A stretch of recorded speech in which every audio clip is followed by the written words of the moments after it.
బంగారాన్ని విడిపించి ఆ రోజు ఆన్లైన్ రేటుకే మేము కొంటాం. Sharma gold company. స్పా నిర్వాహకులు వచ్చిన కస్టమర్స్ పట్ల వికృత చేష్టలు చేయమంటూ ఇబ్బంది పెడుతున్నారని ఓ మహిళ పోలీస్ స్టేషన్ ఆశ్రయించింది. ప్రస్తుతం ఆమె మనతో పాటే ఉన్నారు. ఎందుకంటే నేము ఆమె ఫేసు కూడా నేను రివీల్ చేయలేను, కొన్ని కారణాలు మీకు తెలుసు ఎందుకు అనేది. సో ఆమెతో మాట్లాడదాం. ఎక్కడ స్పా అసలు, ఎలాంటి వికృత చేష్టలకు పాల్పడమని వాళ్ళు బలవంతం చేస్తున్నారు, ఆమె పోలీస్ స్టేషన్ గుమ్మం ఎందుకు తొక్కాల్సి వచ్చింది, ఆమె మాటలోనే విందాం. అమ్మ నమస్తే. ఎక్కడ స్పా అసలు, స్పా దగ్గరికి మీరెందుకు వెళ్ళాల్సి వచ్చింది అసలు? అంటే అక్కడ వర్క్ చేయాలని మీరెందుకు అనుకున్నారు? యాక్చువల్లీ అది ఏంటంటే ఇంటర్వ్యూ కోసమని వెళ్ళాను నేను. అది బ్యూటీషియన్ అని చెప్పేసి తెలుసు. నార్మల్గా మనకి ఇప్పుడు వర్క్ ఇండియా అవి ఉంటాయి కదా, దాంట్లో బ్యూటీషియన్ అని అంటే నేను దాన్ని అప్రోచ్ అయ్యాను. అప్రోచ్ అయ్యాక వెళ్ళాక ఏమన్నారంటే ఇది ఫ్యామిలీ సలూన్ అమ్మా, లేడీస్ జెంట్స్ వస్తారు, ఫ్యామిలీ వస్తారు అని చెప్పేసి చెప్పారు. ఓహో, ఫస్ట్ కాదు సెలూన్ అయితే అది పా వర్డ్ యూస్ చేస్తారు వాళ్ళు. సో అట్లా అని చెప్పేసి చెప్పారు. అంటే ఏముంటుంది సార్ అంటే ఏం లేదమ్మా, లేడీస్ వస్తారు, జెంట్స్ హస్బెండ్ వైఫ్స్ వస్తారు, మసాజ్ ఉంటుంది, బ్రీతింగ్ ఎక్సర్సైజెస్ ఇవి ఉంటాయి అని చెప్పేసి చెప్పారు. అంటే ఓకే అని చెప్పేసి జాయిన్ అయ్యాను నేను. జాయిన్ అయ్యి ఎంతకాలం అయింది? ఆల్మోస్ట్ 3.5 months అయిపోయింది అది. జాయిన్ అయిన 20 daysకి కూడా ఓన్లీ జెంట్సే వస్తున్నారు. సో నేను క్వశ్చన్ వేసాను అన్నట్టు. ఆఫ్టర్ 20 days నేను క్వశ్చన్ వేసాను, ఏంటి సార్ ఓన్లీ జెంట్సే వస్తున్నారు, ఫ్యామిలీ అన్నారు, లేడీస్ కూడా రావాలి కదా అని చెప్పేసి క్వశ్చన్ వేసాను. క్వశ్చన్ వేస్తే వాళ్ళు ఏమన్నారంటే వస్తారమ్మా వాళ్ళు కూడా వస్తారు అని చెప్పేసి కవర్ చేశారు అప్పటికి. ఆ తర్వాత ఎప్పుడైతే నేను క్వశ్చన్ వేసానో కొంచెం వాళ్ళ బిహేవియర్ చేంజ్ అయిపోయింది. అంటే ఈ అమ్మాయి క్వశ్చన్ వేస్తుంది అని చెప్పేసి బిహేవియర్ చేంజ్ అయిపోయింది. సో తర్వాత ఏంటంటే క్లయింట్ వచ్చినప్పుడు ఖచ్చితంగా ఈ క్లయింట్కి ఇది చేయాల్సిందే. ఏం చేయాలంట? B2B అంటారు. అంటే క్లయింట్ ఏది అడిగితే వీళ్ళకి కొన్ని వర్డ్స్ ఉంటాయి. B2B అని ఉంటుంది, టాప్లెస్. B2B అంటే ఫుల్ న్యూడ్ అని ఉంటుంది. అమ్మాయిలకి అబ్బాయిలకి క్లోత్స్ ఉండవు, ఫుల్ న్యూడ్ అంటారు దాన్ని. That is a service. Service అంటారు వాళ్ళు, సర్వీస్ అంటారు దాంట్లో. అది B2B అంటారు వాళ్ళు. అమ్మాయిలు అంటే వాళ్ళు తీసుకొస్తారు అమ్మాయిల్ని. ఎట్లా అమ్మాయిలు ఎక్కడ ఉంటారు? ఇప్పుడు థెరపిస్ట్ అమ్మాయిలు ఉంటారు కదా, థెరపిస్ట్ అమ్మాయి చేయాలి అన్నట్టు. మసాజ్ చేయాలి, మసాజ్ తర్వాత ఇది ఉంటది సర్వీస్ అనేది, ఇది ఉంటది. B2B సర్వీస్ అంటారు, ఫుల్ న్యూడ్ అంటారు. B2B అని కోడ్ వర్డ్ వాళ్ళది. కోడ్ వర్డ్ అంటే బాడీ టు బాడీ అని code word. Okay. And full nude ఉంటారు వాళ్ళు ఇద్దరు కూడా. మసాజ్ ఇది కంపల్సరీ చేయాల్సిందే అని చెప్పేసి ప్రెషర్ స్టార్ట్ అయింది. ఇక ప్రెషర్ స్టార్ట్ అయింది. ఆల్మోస్ట్ ఒక 1 month దాకా ఇదే ప్రెషర్ ఉండే, కంపల్సరీ చేయాల్సిందే. అంటే లేదు నేను చేయను అది ఇది అని అంటే, లేదు నువ్వు ఖచ్చితంగా చేయాల్సిందే, ఒకవేళ నువ్వు ఇక్కడ మానేస్తా అన్నా కూడా కంపల్సరీ నీ ఇంట్లో వాళ్ళకి చెప్పేస్తాము, లేదా బయట చెప్తాము. ఇంట్లో వాళ్ళకి అంటే నువ్వు ఇందులో చేస్తున్నావు, ఇవన్నీ చేస్తున్నావు అని చెప్పి, చెయ్యకపోయినా ఇవన్నీ చేస్తున్నావు అని చెప్పేసి బయట వాళ్ళకి ప్రచారం అన్నట్టు, అలా అని బ్లాక్మెయిల్ స్టార్ట్ అయింది. సో అప్పటికి కూడా ఆల్మోస్ట్ 1 month ఓపిక పట్టుకొని చేసుకున్నాను. ఎందుకంటే నాకు 3 పిల్లలు ఉన్నారు. 3 పిల్లలు. అండ్ దట్ ఈస్ నేను single mother, single parent. So నేనేంటంటే కొంచెం ఫైనాన్షియల్ కొంచెం ఇష్యూస్ ఉంటాయి కాబట్టి నేను జాబ్లో జాయిన్ అవ్వాలి కాబట్టి నేను జాయిన్ అయ్యాను. జాయిన్ అయిన తర్వాత ఏంటంటే ఇందులో ఇక ఇన్వాల్వ్ చేసేసారు. B2B వర్క్ ఖచ్చితంగా చేయాల్సిందే అని చెప్పేసి. అది మీరు కూడా చేశారా B2B చేయాల్సి వచ్చింది. ఒప్పుకోలేదు, 1 month వరకు ఒప్పుకోలేదు, కంపల్సరీ చేయాల్సిందే అని చెప్పేసి ఆమె గలీజ్గా అబ్యూజివ్ లాంగ్వేజ్. అది మన సంగీత రెడ్డి అంటే ఆడవాళ్ళు రన్ చేస్తున్నారా స్పా? యజమాని వచ్చేసి మురళీకృష్ణ. కాకపోతే అక్కడ నడిపించేది మాత్రం సంగీత రెడ్డి. తనే దగ్గరుండి అదంతా నడిపిస్తుంది. సో తను ఏంటంటే చాలా అబ్యూజివ్ లాంగ్వేజ్ వాడుతుంది. మన ఆడవాళ్ళు మాట్లాడడానికి కూడా అసహించుకుంటాం, అలాంటి లాంగ్వేజ్ వాడుతుంది ఆమె. కస్టమర్స్ తోని తనే వెళ్ళి మాట్లాడుతుంది, ఏంటి సార్ ఇలా ఇది తీసుకోండి అది తీసుకోండి అని చెప్పేసి అలా మాట్లాడుతుంది. మాట్లాడి అమ్మాయిని బలవంతంగా లోపలికి పంపిస్తుంది. ఎక్కడుంది స్పా అసలు? అమీర్పేట్. ఏంటి పేరు? Cloud9. అమీర్పేట్లో ఎక్కడ? కళామందిర్ ఉంది కదా, కళామందిర్ లైన్ లో స్ట్రైట్ గా వెళ్తే మనకి రైట్ సైడ్ లో కరూర్ వైశ్య బ్యాంక్ ఉంటుంది. దాని ఆపోజిట్ లో ఒమేగా అపార్ట్మెంట్ లో ఉంటుందా? అపార్ట్మెంట్ లో ఉంది ఇది. మరి అపార్ట్మెంట్ లో ఇలాంటివి చేస్తుంటే చుట్టుపక్కల నైబర్స్ ఎలా ఊరుకుంటున్నారు? అది తన నోరికి అందరితోనే అక్కడ తనకి గొడవలే. మేబీ వాళ్ళు పట్టి చూసి చూడనట్టు వదిలేస్తున్నారో లేకపోతే ఏంటనేది తెలీదు.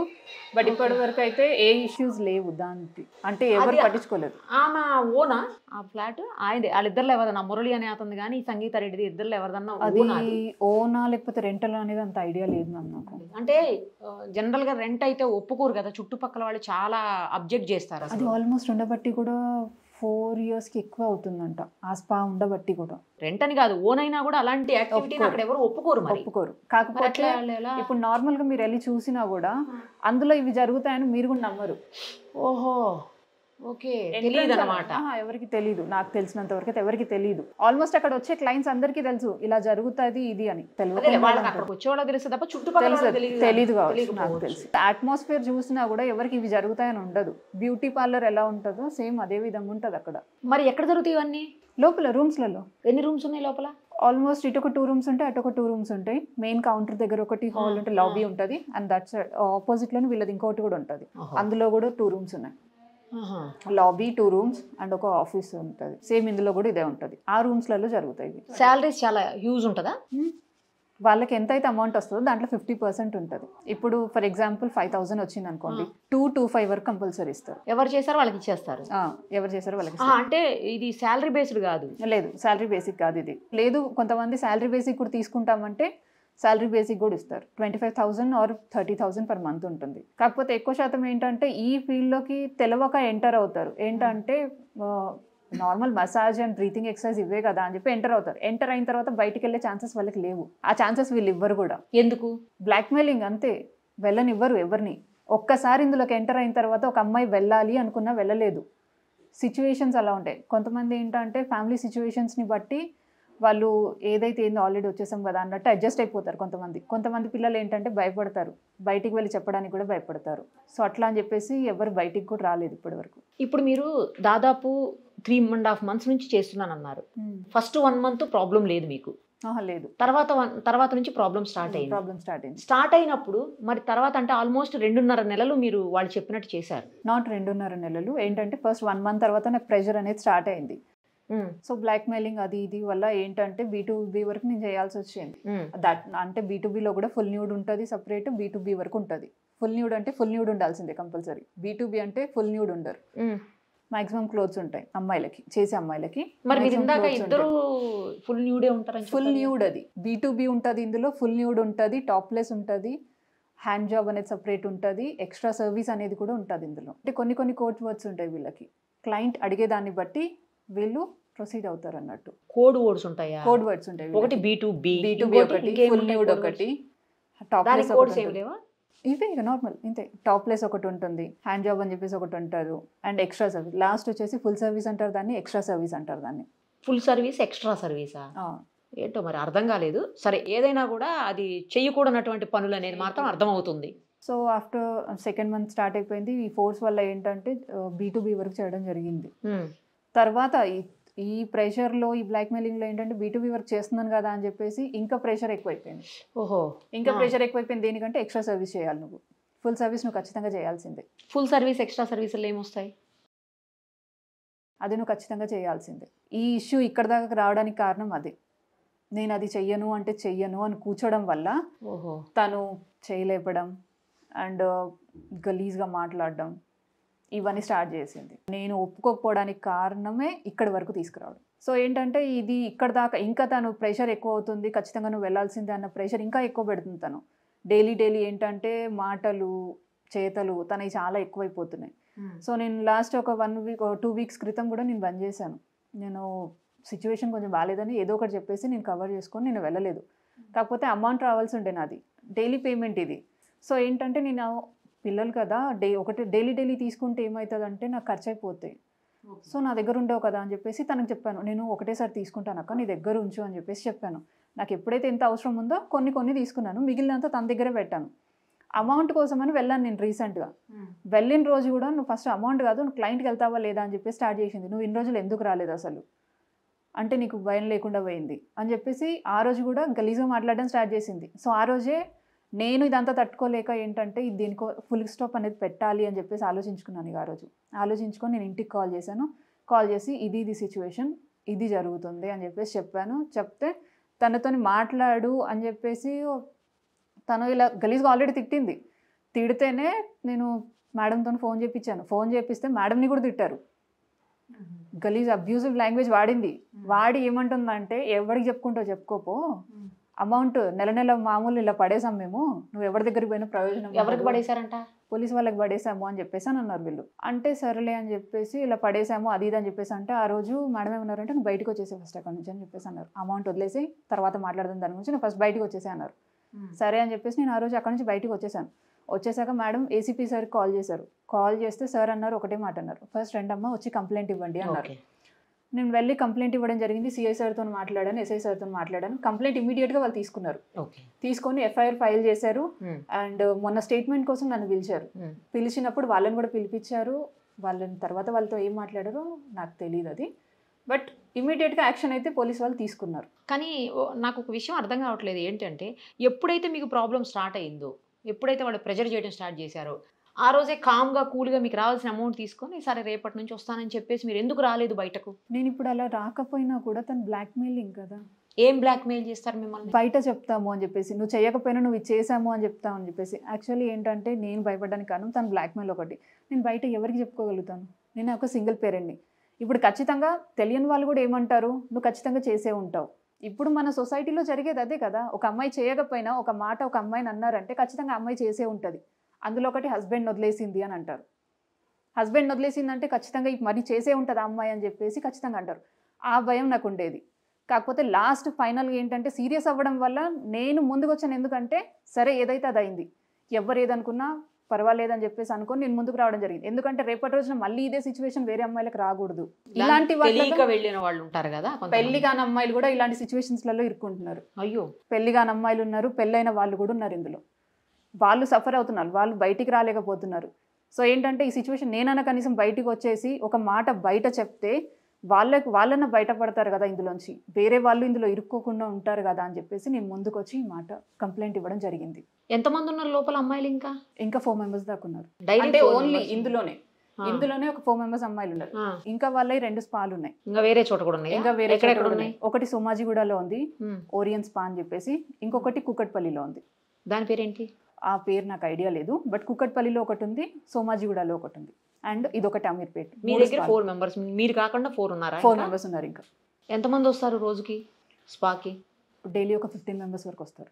10 to 15 వరకు వస్తారు మాక్సిమం. వీక్ డేస్ అయితే ఇంకెక్కువ ఉంటారు. వీక్ డేస్ లో ఇంకెంతమంది వస్తారు? 15 దాటుతారు, ఆల్మోస్ట్ 15 దాటుతారు వీక్ డేస్ లో. నార్మల్ డేస్ మండే కొంచెం తక్కువ ఉంటారు, బట్ ట్యూస్డేస్ ఇవి అయితే మాక్సిమం 10 to 12, 15 ఇలా వస్తారు డైలీ.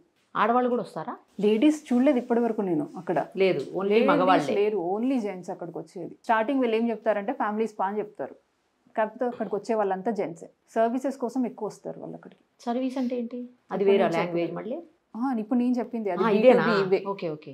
మసాజ్ కోసం సెపరేట్ వస్తారు కొంతమంది, దానికోసమే వస్తారు. కొంతమంది సర్వీస్ కోసం ఎస్పెషల్లీ వస్తారు. సర్వీస్ లో ఇవన్నీ ఇంక్లూడ్ వస్తాయి. ఇవన్నీ ఇంక్లూడ్ అవుతాయి. అలా ఎంతసేపు ఉంటారు వచ్చి?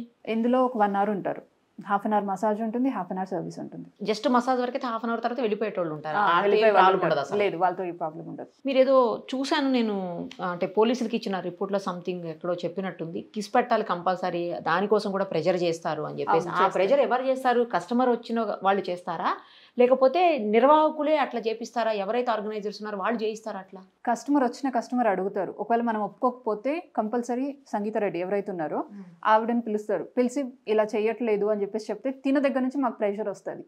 నువ్వు ఎలా చేయవు, ఖచ్చితంగా నువ్వు చేయాల్సిందే ఇది అని చెప్పేసి ఈమె దగ్గర నుంచి మాకు ప్రెషర్ వస్తుంది. ఆమె కూడా చేస్తుంటుంది అలాంటివి? చేసేది కంపల్సరీ. క్లయింట్ నువ్వే కావాలి అన్నప్పుడు ఈమె ఖచ్చితంగా వెళ్తుంది.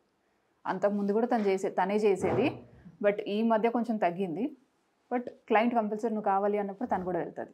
కానీ అంటే ఇవన్నీ తెలిసి రెగ్యులర్గా వచ్చే వాళ్ళే వస్తుంటారా, లేకపోతే కొత్త వాళ్ళు కూడా వస్తూ ఉంటారా? ఇవి చూసి వెళ్ళిపోయిన వాళ్ళు ఎవరైనా ఉన్నారా?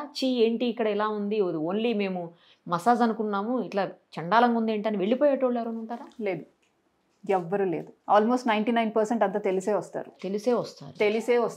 అండ్ ఎవరికైతే తెలీదు, ఐడియా ఉండదు దాని గురించి, నార్మల్ మసాజ్ అనుకొని కాల్ చేస్తారు. నార్మల్ మసాజ్ అనుకొని ఎవరైతే కాల్ చేస్తారో యాడ్ చూసుకొని వాళ్ళకి వీళ్ళు ఇన్ఫర్మేషన్ ఇస్తారు. సార్ సర్వీస్ కూడా ఉంటుంది, మీకు ఈ సర్వీసెస్ ఉంటాయి, మీకు కావాలా అని చెప్పేసి అడుగుతారు. ఆబ్వియస్ ఫోన్ చేసిన వాళ్ళు మసాజ్ అన్నాక సర్వీస్ కూడా తీసుకుంటారు చాలా మంది. లేదు మ్యామ్ ఓన్లీ మసాజ్ అని కొంతమంది ఉంటారు. సో వాళ్ళు అప్రోచ్ అయ్యి వాళ్ళు వస్తారు, వీళ్ళు ఇన్ఫర్మేషన్ ఇస్తారు కాల్స్లో తెలియని వాళ్ళకి. కాల్స్ అంటే ఫోన్ చేసి అపాయింట్మెంట్ తీసుకొని వస్తారా? డైరెక్ట్గా రావడం కాదు. డైరెక్ట్ కొంతమంది వస్తారు, అంటే ఓల్డ్ క్లయింట్స్ ఉంటారు కదా, ఎవరైతే తెలిసిన వాళ్ళు ఉంటారో వాళ్ళు డైరెక్ట్. ఏజ్ లో ఓల్డా లేకపోతే రెగ్యులర్ వాళ్ళు ఎవరైతే ఉంటారో వాళ్ళు డైరెక్ట్ వచ్చేస్తారు. కొత్త వాళ్ళు ఏంటంటే యాడ్స్ చూసి వాళ్ళు కాల్ చేస్తారు. వీళ్ళు యాడ్స్ కూడా ఇస్తారా? మళ్ళీ వీళ్ళు యాడ్స్ కూడా ఇస్తారు. ఫేస్బుక్ లో ఇస్తారు, లొకాండోలో ఇస్తారు, జస్ట్ డైల్ లో ఇస్తారు. ఈ మూడిట్లలో ఇస్తారు వీళ్ళు. యాడ్స్ చూసి కూడా క్లయింట్స్ కాల్ చేస్తారు, అప్పుడు వీళ్ళు ఇన్ఫర్మేషన్ ఇచ్చి వాళ్ళు అప్రోచ్ అవుతారు. ఇప్పుడు ఎవరైతే ఈ ఫస్ట్ మీరు చెప్పారు చూడండి ఓనర్ ఉన్నారని, అతను వస్తాడా రెగ్యులర్గా? మురళీకృష్ణ వస్తారు, ఆయన కూడా వస్తారు. మరి ఆయనతో మీరు చెప్పొచ్చు కదా ఒకసారి ఇట్లా జరుగుతుంది, ఆయన తెలుసు అసలు? ఆయన కూడా తెలుసా? మొత్తం తెలుసు, ఇక్కడ జరిగేది ప్రతి ఒక్కటి ఆయనకు తెలుసు. మరి ఆయనతో చెప్పి మీరు బయటపడేదానికి, అంటే నాకు ఇష్టం లేదు ఇలా చేయటము, సంగీత రెడ్డి మమ్మల్ని ఇబ్బంది పెడుతుందని చెప్పొచ్చుగా మీరు? ఆయన ఈమె చేసి ప్రతి ఒక్కటి ఆయనకు తెలుసు, ఆయనకు చెప్పి ప్రయోజనం లేదు. లేదు లేదు అది ఆయనకు చెప్పి ప్రయోజనం ఉంటే ఈ విషయం ఎప్పుడో చెప్పేది. ఆయనకు చెప్పి ప్రయోజనం లేదు కాబట్టి, ఎవరికి చెప్పుకోలేని పరిస్థితి కాబట్టి ఇప్పటి వరకు ఉండాల్సి వచ్చింది అక్కడ. ఆరెల్స్ అంతకు ముందే 1 month, ఎప్పుడైతే 1 month తర్వాత ఈ సిచ్యువేషన్ అని స్టార్ట్ అయిందో అప్పుడే బయటకు వచ్చేది. ఆ సిచ్యువేషన్ రాలేని సిచ్యువేషన్ కాబట్టి ఇన్ని నెలల వరకు అక్కడ ఉండాల్సి వచ్చింది. కానీ మీరు కొంత ఎక్కువ కాలం భరించారేమో అనిపిస్తుంది నాకు, అంత అవసరం లేదేమో అనిపిస్తుంది. ఎందుకంటే మీకు నచ్చనప్పుడు, మీకు అక్కడ యాక్టివిటీ కొంచెం వేరేగా కనిపిస్తున్నప్పుడు ఇమ్మీడియట్గా బయటకు వచ్చేది ఉండే మీరు అసలు. అదే తప్పు, అదే రాలేకపోయాను. అప్పుడే కనుక ఇప్పుడు శాలరీ ఎట్లాగో ఇప్పుడు కూడా శాలరీ పోయింది, అప్పుడు పోయేది, దానిలో ఏం ఫరక్ పడేది మధ్యలో? ఇంకా ఈ ఇష్యూస్ అంతా లేకుండా మీరు వేరే మంచి జాబ్ చూసుకునేటోళ్ళు. అయినా మీరు స్పాల్లోకి అలాంటి వాటికి ఏం చదువుకున్నారు మీరు? ఇంటర్ సెకండ్ ఇయర్ డిస్కంటిన్యూ చేశాను. యాక్చువల్లీ అది బట్టల షాపులు, లేకపోతే బేకరీసు, లేకపోతే ఈ పెద్ద పెద్ద ఇవి ఉన్నాయి చూడండి, ఏమంటారు, సూపర్ మార్కెట్లు, అలాంటి వాటిల్లో కూడా మంచి మంచి శాలరీస్ ఇస్తున్నారు, గౌరవంగా చేసుకోవచ్చు జాబ్ కూడా. టీచర్ కొన్ని చిన్న చిన్న స్కూల్స్లో ఎల్కేజీకి ఇంకా నర్సరీకి అట్లాంటి చోట్ల కేర్ టేకర్స్గా కూడా తీసుకుంటుంటారు, టీచర్స్గా కూడా. మంచి భవిష్యత్తు, పిల్లలకి భవిష్యత్తు ఇచ్చేటువంటి జాబ్స్ అవన్నీ. అలాంటివి వదులుకొని మీరు ఎందుకు అసలు ఈ స్పాల్ లాంటి, అది వింటుంటేనే ఏదోలా ఉంది కదా, అలాంటి వాటిలోకి ఎందుకు వెళ్ళారు అసలు? యాక్చువల్ నాకు ఇందులో ఐడియానే లేదు అసలు, స్పా అంటే ఏంటి అనేది ఫస్ట్ ఆఫ్ ఆల్ నాకు ఐడియానే లేదు. మీకు వెళ్ళిన తర్వాత మసాజ్ అని తెలిసిందిగా ఇంటర్వ్యూకి వెళ్ళాక, మరి అప్పుడైనా మీరు డ్రాప్ అవ్వచ్చుగా? ఫ్యామిలీ అన్నారు కదా, లేడీస్ వస్తారు అని అంటే అది జస్ట్ కామన్ థింగ్ కదా. ఫ్యామిలీ మసాజెస్, సలూన్స్ ఎన్ని ఉంటాయి, ఫ్యామిలీస్ ఉంటారు, వాళ్ళకి ఏంటంటే నార్మల్ మసాజ్ చేస్తారని నాకు తెలుసు ఇప్పటి వరకు. కాకపోతే ఇందులో ఇలాంటివి కూడా ఉంటావనేది నాకు తెలీదు. అది తర్వాత ఏంటంటే బయటపడ్డది. నేను ఎప్పుడైతే క్వశ్చనింగ్ స్టార్ట్ చేశానో వీళ్ళకి, తర్వాత 1-2 డేస్కి 3 డేస్కో 4 డేస్కో మీరు చేయకపోయినా వేరే వాళ్ళు చేస్తున్నదన్నా మీకు తెలుస్తుంది కదా, మీ దగ్గర జరుగుతోంది కదా అక్కడ. అది మనకు బయటకు తెలియదు కదా. వీళ్ళు రూమ్లో మాట్లాడతారు, ఎవరైతే అమ్మాయిని పంపిస్తుందో ఆ అమ్మాయిలు రూమ్లో మాట్లాడి రూమ్లో నుంచి అక్కడికి పంపిస్తారు. తర్వాత వాళ్ళు ఇక్కడికి వచ్చిన తర్వాత ఆ అమ్మాయితోని మనం కానీ లేకపోతే అమ్మాయి మనతో కానీ ఇలాంటి డిస్కషన్స్ ఏది పెట్టకూడదు అక్కడ. మాట్లాడకూడదు అసలు. మాట్లాడుకోవడం అంటే నార్మల్ ఈ టాపిక్స్ ఏది మాట్లాడొద్దు, కూర్చున్నామా తిన్నామా అంతే, అయిపోయింది అక్కడతోని. ఫోన్ నెంబర్స్ కూడా ఎక్స్చేంజ్ చేసుకోవద్దు ఇక్కడ, అలాంటి రూల్స్ ఉన్నాయి అక్కడ. బయటకు వచ్చాక మాట్లాడుకోవచ్చు కదా మీరు అందరూ. ఒక్కొక్కరిది ఒక్కొక్క టైమింగ్స్ ఉంటుంది, అందరు ఒకటేసారి వెళ్ళరు. కంటిన్యూస్గా 24. మీరు ఎన్ని అవర్స్ డ్యూటీ? మార్నింగ్ నాది 10:30 to 11 వరకు అక్కడ ఉండాలి. ఈవినింగ్ నేను 7-7:30కి వచ్చేస్తాను. వేరే వాళ్ళు ఒక అమ్మాయి 8కి వెళ్తుంది, ఒక అమ్మాయి 8:30కి కూడా వెళ్తుంది. ఒక్కొక్కసారి ఎక్స్ట్రా అవుతుంది వీళ్ళకి. క్లయింట్స్ ఏమైనా ఎక్స్ట్రా వస్తే ఒక్కొక్కసారి 9 కూడా అవుతుంది వాళ్ళకి. అంటే ఒకటేసారి 2-3 పంపించదు. ఒకళ్ళు వెళ్ళిపోయినా ఒక 20 minutesకో లేకపోతే ఒక ½ hourకో మళ్ళీ వేరే వాళ్ళని పంపిస్తుంది. ఇప్పుడు కంటిన్యూస్గా ఆ టైం అంత, అంటే మార్నింగ్ ఆల్మోస్ట్ 8 నుంచి చెప్తున్నారు మీరు, నైట్ 9 వరకు 9:30 వరకు అనుకుందాం. అప్పుడు వరకు కంటిన్యూస్గా ఈ సంగీత రెడ్డి అక్కడనే ఉంటుందా? ఉంటుంది, డైలీ ఉంటుందా. తనకి ఏదైనా అర్జెంట్ పని ఉంటే ఆమె ఉండకుండా సార్ ఉంటారు అక్కడ. వాళ్ళిద్దరు అయితే కంపల్సరీ ఒకళ్ళు ఉంటారు. వాళ్ళిద్దరు ఏమన్నా రిలేటివ్సా? అంటే పెళ్లి చేసుకున్నారో తెలీదో ఏమో తెలీదు. ఆమె అయితే పెళ్లి చేసుకున్నాను అని అంటది. కాకపోతే అక్కడ టాక్ ఏంటంటే పెళ్లి చేసుకోలేదు అన్న టాక్. కానీ ఒకటే దగ్గర ఉంటారు వీళ్ళిద్దరు. అక్కడ కూడా ఎవరో ఒకళ్ళు అయితే కంపల్సరీ కంపల్సరీ ఉంటారు. నేను ఎందుకు అడుగుతున్నానంటే, వాళ్ళు లేనప్పుడైనా మీరు నంబర్స్ ఎక్స్చేంజ్ చేసుకోవచ్చు కదా. అక్కడ లేనప్పుడు మీరు ఎక్స్చేంజ్ చేసుకున్న నంబర్స్, మీరు బయటకు వచ్చిన తర్వాత మీ ప్రాబ్లమ్స్ మాట్లాడుకుని మీకు కూడా అక్కడ ఏం జరుగుతుందో తెలుస్తుంది. ఇష్టం లేకపోతే బయటకు వచ్చేయచ్చు కదా అనేది నా క్వశ్చన్ ఇక్కడ. నేను ఇది కూడా ట్రై చేశాను ఆల్రెడీ. చేశారా? ట్రై చేశాను ఆల్రెడీ. ఎప్పుడు అన్ని నెలలు 2 months దాకా ఇది ఏది కుదరలేదు. లాస్ట్ మొన్న నేను స్టేషన్కి కంప్లైంట్ ఇవ్వడానికి వెళ్ళినప్పుడు కూడా అక్కడ ఒక అమ్మాయి నెంబర్ తీసుకున్నాను. కాల్ చేస్తేనే నేను అన్నాను, మీరు ఎందుకు ఎవ్వరు ఒక్క మాట కూడా మాట్లాడలేదు, కనీసం ఒక్కళ్ళన్నా మాట్లాడారా, ఆమె అన్ని కన్నా మాట్లాడుతుంటే కూడా. అంటే ఒకటే మాట అన్నది అమ్మాయి సింపుల్గా, అక్క మేము ఏం మాట్లాడతాం అక్క, నీకు తెలీదా అక్కడ ఆమె ఎట్లాంటిదో అని చెప్పేసి, సింపుల్ మాట అని చెప్పేసి నార్మల్ క్వశ్చన్. ఇంకేం మాట్లాడతాం మనం అక్కడ? అంటే బయటకు వచ్చాకైనా మీరు ఫోన్ నెంబర్లు ఎక్స్చేంజ్ చేసిన ఆమె కాకపోతే ఇంకో ఆమెతోటి మీరు ఒకళ్ళు వెయిట్ చేసి బయట ఆమె వచ్చేదాకా అయినా ఆగి మాట్లాడుకొని మీలో మీరు తెలుసుకొనైనా మీరు ఎందుకు ఆగిపోయి ఉండకూడదు అనేది నా పాయింట్. చెప్తాను కదా, ఈ బ్లాక్మెయిల్ అనే దాని గురించే. శాలరీ కూడా అంత శాలరీ కోసం అని చెప్పేసి నేను అనుకోలేదు ఎప్పుడు. ఈ బ్లాక్ మెయిలింగ్ వల్లనే నేను ఇంతవరకు ఆగాల్సి వచ్చింది. శాలరీ అంటే అది వదులుకున్నా పెద్ద ప్రాబ్లం కాకపోయేది, అప్పుడు శాలరీ పోతే పోయింది అనుకునేదాన్ని. అదే మరి బ్లాక్ మెయిలింగ్ వల్లనే నేను ఆగాల్సి వచ్చింది. అప్పుడే పోలీస్ స్టేషన్లో కంప్లైంట్ ఇవ్వాల్సింది. అదే చెప్తున్నాను కదా, నేను అప్పుడు అంత రిస్క్ తీసుకోలేకపోయాను. ఎందుకంటే వాళ్ళు ఒకటే మాట అంటారు, మా మామూలు మేము పడేసామంటారు. ఇద్దరు పోలీస్ స్టేషన్ వెళ్ళాక కదా తెలిసేది వాళ్ళు చెప్పేది నిజమా అబద్ధమో. నా కళ్ళతో నేను చూసాను. 2-3 వచ్చేసి అప్పుడప్పుడు అమౌంట్ తీసుకొని వెళ్ళడం. పోలీసులా? అని అడిగితే ఎవరు అనేది నాకు తెలియదు, యూనిఫామ్ లో రారు, సివిల్లోనే వచ్చారు. ఎవరక్క అని అడిగితే మామూలు కోసం వచ్చారు అమ్మా అంటారు వీళ్ళు. ఇంకెవరి దగ్గరికి వెళ్ళి కంప్లైంట్ ఇవ్వమంటారు. అది పోలీసులో కాదో తెలియదు కదా. నిజంగా అందరూ అట్లాంటి చెడ్డ పోలీసులు కూడా ఉంటారు. అది నాకు లాస్ట్ కంప్లైంట్ ఇచ్చిన తర్వాతే తెలిసింది ఈ మ్యాటర్. మేం కాదమ్మా, ఎవరన్నా కానిస్టేబుల్ గానీ ఎవరన్నా వెళ్ళి తీసుకొని ఉంటారు అని చెప్పేసి ఎస్ఐని డైరెక్ట్ అడిగాను, సీఏ గారిని అడిగాను, మీకే ఇలా అమౌంట్ పడేశారంట సార్ అని చెప్పేసి. అంటే లేదమ్మా, ఎవరో కానిస్టేబుల్ ఎవరో తెలీదు, మా పేర్ల మీద వెళ్ళి తీసుకొని ఉంటారు కానీ మన దగ్గర నుంచి అలా ఉండదు అని చెప్పి సార్ క్లారిటీ ఇచ్చారు నాకు ఆ రోజు. సో ఇప్పుడు మరి ఎటు కాకుండా మీకు జాబ్ లేకుండా అయ్యింది ఇప్పుడు, తర్వాత మీరు పోలీస్ స్టేషన్లో చుట్టూ తిరగాలి ఇప్పుడు, తర్వాత వాళ్ళ దగ్గర అమౌంట్ లేకుండా అయింది. ఏం చేద్దాం అనుకుంటున్నారు ఇప్పుడు? మరి అమౌంట్ అనేది అది వస్తుందా రాదా అనేది సార్ ఏం చేస్తారో అది సార్ చూద్దాం ఆ తర్వాత విషయం. నేను ఇంతవరకు బ్లాక్మెయిల్ జరిగింది. నేను మెయిన్ సిచ్యువేషన్ ఏంటంటే, నేను బయటికి వచ్చి కంప్లైంట్ ఇవ్వడం, ఇప్పుడు మాట్లాడడం కారణం ఏంటంటే, రేపటి రోజున నాలాగా ఎవరు అందులో సఫర్ అవ్వకూడదు, తెలియకుండా చెప్పాలన్నది మీ ఉద్దేశం. తెలియకుండా వెళ్ళకూడదు. ఒకవేళ తెలిసి వెళ్ళినా కూడా మధ్యలో ఎప్పుడైనా మీకు ఈ సిచ్యువేషన్స్ వచ్చినా కూడా మీరు ఫార్వర్డ్కి వచ్చి కంప్లైంట్ ఇవ్వండి. భయపడకుండా బ్లాక్మెయిల్కి వీటికి భయపడకుండా ముందుకు వచ్చి కంప్లైంట్ ఇవ్వండి. కంప్లైంట్ ఇచ్చి అప్పుడు సిచ్యువేషన్ మీకు జరగట్లేదు న్యాయం అన్నప్పుడు ఆ తర్వాత ఇష్యూ అది.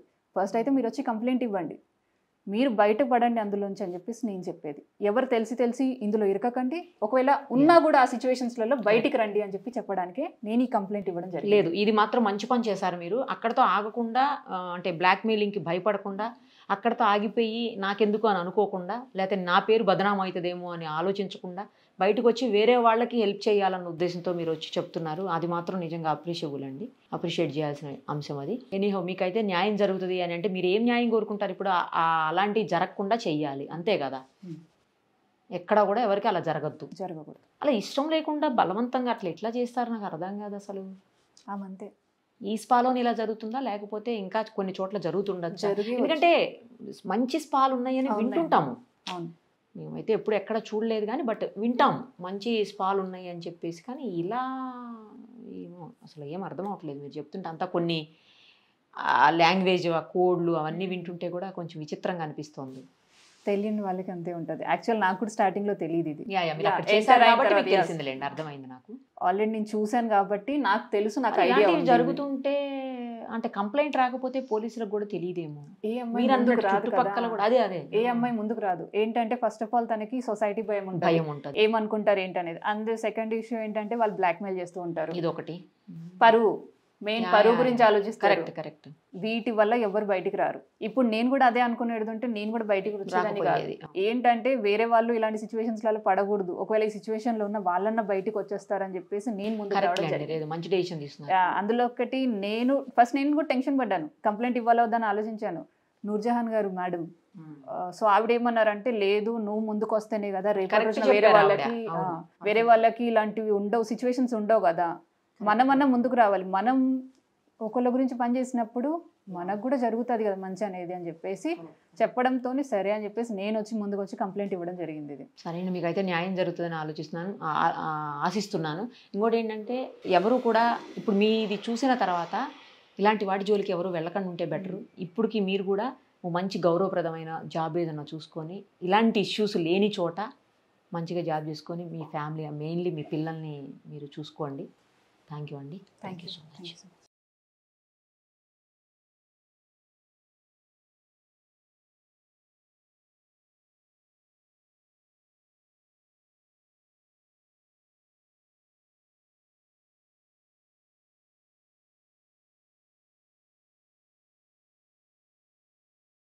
సుమన్ టీవీలో మీ పర్సనల్ అండ్ బిజినెస్ ప్రమోషన్స్ కోసం కింది నెంబర్కి కాంటాక్ట్ చేయండి.